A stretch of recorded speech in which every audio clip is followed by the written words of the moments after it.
Imagine walking into a sleek conference room on the 40th floor of a downtown Chicago skyscraper. The air is thick with tension. A sharp-dressed woman in a power suit stands at the head of the long table, holding a plain white envelope like it's trash. Across from her sits a quiet black man in a worn but clean uniform, the kind of man who clocks in before sunrise and leaves after everyone else is gone. She looks him dead in the eye, smirks, and says loud enough for every executive to hear, "I'll pay you $1 million to read this letter out loud right now." The room freezes. Nobody expects what comes next. If stories like this move you, hit that subscribe button, drop a like, and leave a comment telling us where you're watching from. This is Whispers of Heart 0.2, where real moments of kindness still have the power to change everything. Marcus Reed had been cleaning the executive floors of Harlan Technologies for 3 years. He wasn't loud. He didn't complain.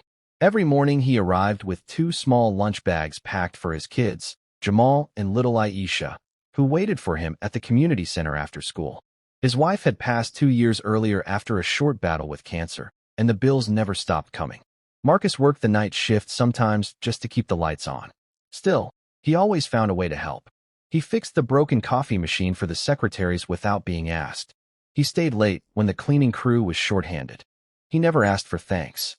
The new CEO, Victoria Harlan, had a reputation. She had built the company from her father's small software firm into a national name. She was brilliant, driven, and, according to most people who worked under her, ice cold. She noticed everything. One Tuesday morning she walked into the break room and found Marcus wiping down the table after a meeting had spilled coffee everywhere. She stopped, looked him up and down, and asked why a grown man was still pushing a mop when he could be doing something more ambitious. Marcus just nodded and kept cleaning. He didn't argue. He had 2 kids who needed him more than he needed pride. A week later, the company held a big strategy meeting. Victoria wanted every department head present. Somehow Marcus's name ended up on the attendance list by mistake. He tried to leave quietly, but she spotted him near the door and called him in. "Stay," she said. "Maybe you'll learn something useful."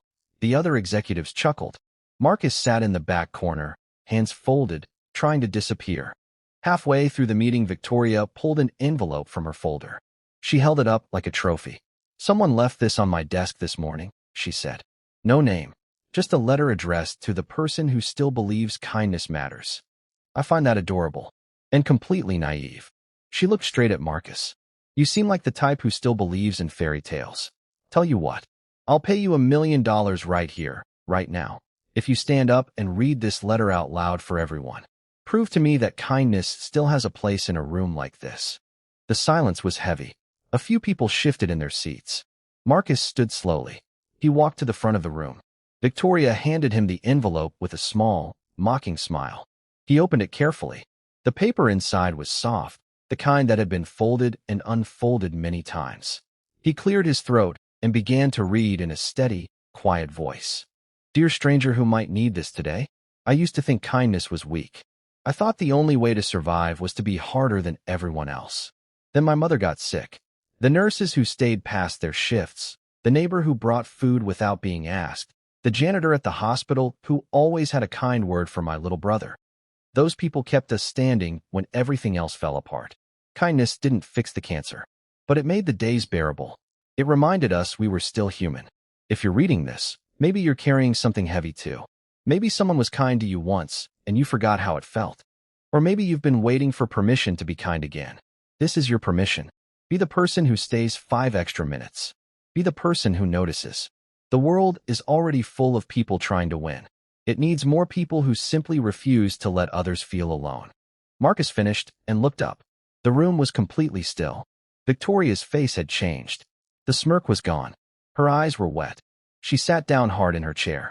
One of the older executives quietly wiped his glasses. A young woman in marketing covered her mouth. No one spoke for almost a full minute. Finally, Victoria's voice came out softer than anyone had ever heard it. "Who wrote that?" Marcus shook his head.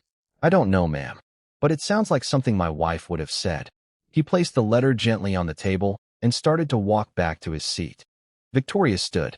"Marcus, wait." She looked around the room, then back at him. "I lost my mother the same way. I was 22. I told myself that if I was strong enough, successful enough, I would never feel that helpless again. I built this company like a fortress. I forgot, her voice cracked. I forgot what it felt like when someone was simply kind for no reason. She walked around the table and stopped in front of him. I'm not going to pay you $1 million. That was never the point. But I am going to do something better. Starting tomorrow, this company is creating a family support fund for employees who are raising kids alone. Full medical coverage for dependents.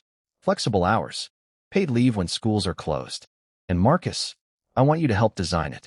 You already understand what people need more than anyone in this room. Marcus stood there, stunned. The executives began to clap, soft at first, then louder. Victoria held out her hand. He shook it. For the first time in years, her eyes looked human. That evening, Marcus walked into the community center and knelt down so his kids could jump into his arms. He didn't tell them about the $1 million joke or the frozen room. He just held them a little longer than usual. Later that night, after the kids were asleep, he sat at the kitchen table and wrote his own letter. He addressed it to anyone who needs to remember and left it on Victoria's desk the next morning. It simply said, "Kindness isn't weakness. It's the only thing strong enough to change a room full of people who thought they had it all figured out. Thank you for letting it in." Victoria kept that letter in the top drawer of her desk. She still does. Every time a new employee joins the company, she tells them the story of the janitor who read a letter out loud and made the entire leadership team remember what really matters. The Family Support Fund has helped dozens of single parents stay on their feet. Marcus still cleans the floors some mornings, but now he also sits in on meetings when the fund needs advice. The other executives treat him with quiet respect. More importantly, they treat each other a little kinder. Kindness doesn't always arrive with fanfare. Sometimes it walks into a room wearing a work uniform and carries a letter that no one expected to matter. Sometimes it softens the hardest heart in the building. And sometimes it starts with one person who decides that no matter how heavy life feels, they will still choose to be gentle with the people around them. If this story reached you today, carry it with you. Notice the person who stays late. Leave the encouraging note. Hold the door. Listen a little longer. You never know which small act of kindness will freeze a room, open a heart, or change the direction of someone's entire life. The world needs more of us who still believe it matters. Be one of them.